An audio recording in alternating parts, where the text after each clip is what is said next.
अस्सलामुअलैकुम तमाम देखने और सुनने वाले मेरे बहन भाइयों को मेरा प्यार भरा सलाम। आज हम बना रहे हैं आलू अंडा मसाला। उम्मीद है आपको रेसिपी पसंद आएगी। जिसके लिए हमें चाहिए 1 कप घी, उसके अंदर ऐड करें 2 मीडियम साइज़ की कटी हुई प्याज। इन्हें तब तक पकाएं जब तक ये हल्की ब्राउन ना हो जाए। जब प्याज हमारी हल्की ब्राउन हो जाए तो इसके अंदर शामिल करें 1 बारीक कटा हुआ मीडियम साइज़ का टमाटर और साथ 2 टेबल स्पून कुटी हुई हरी मिर्च।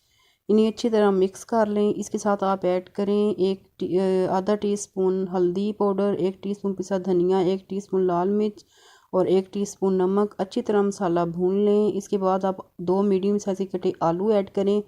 इन्हें अच्छी तरह पका लें ताकि ये गल जाएं। जब हमारे आलू अच्छी तरह गल जाएं इसके अंदर ऐड करें 3 अदद अंडे। अंडों को अच्छी तरह पका लें ताकि इनका कच्चापन ख़त्म हो जाए। फिर इसके बाद आप ऐड करें 1.5 टीस्पून मेथी।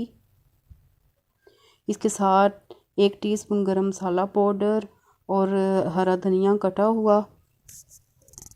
रेसिपी अच्छी लगे इसे लाइक करना, शेयर करना, चैनल को सब्सक्राइब करना, बेल आइकन को प्रेस करना।